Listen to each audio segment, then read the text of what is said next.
A note that simply read, "Thank you for your help. Same time next year." The handwriting was careful, childlike. At the bottom, a drawing of a smiling girl with pigtails holding a cup of lemonade. My stomach dropped.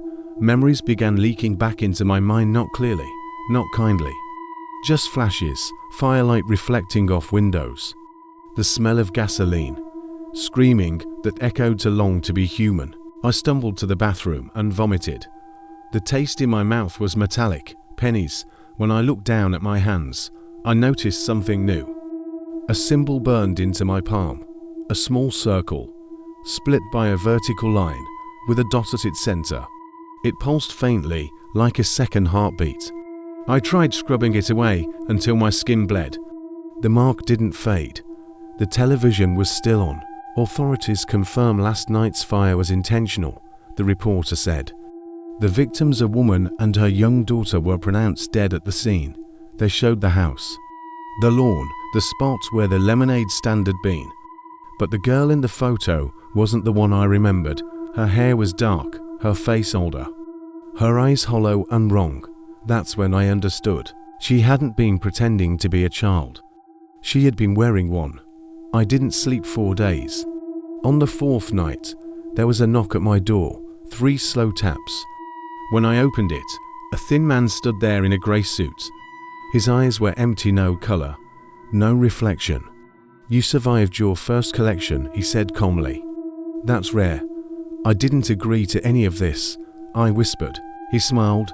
"You agreed to help her once a year." My hand burned. "She doesn't take your soul all at once," he continued.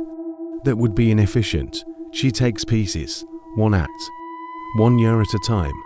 What happens if I refuse?" I asked. For the first time, his smile widened. "Then she takes what's left."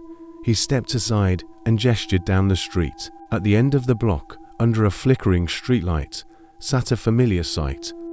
A small lemonade stand, fresh wood, bright paint, and a little girl with blonde pigtails, waving at me. "She's waiting," the man said. "She always does." I slammed the door shut and locked it. I stayed inside 4 weeks. I didn't leave.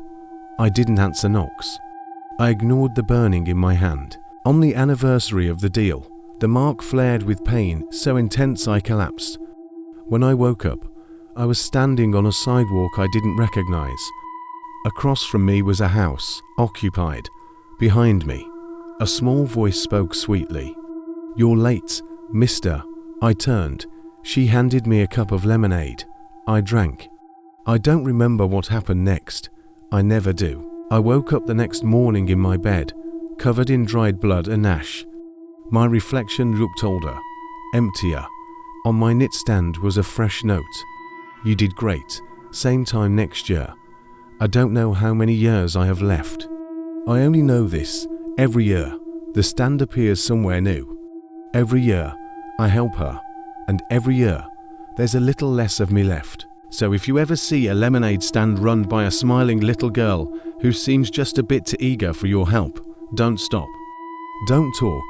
And whatever you do, don't sign anything.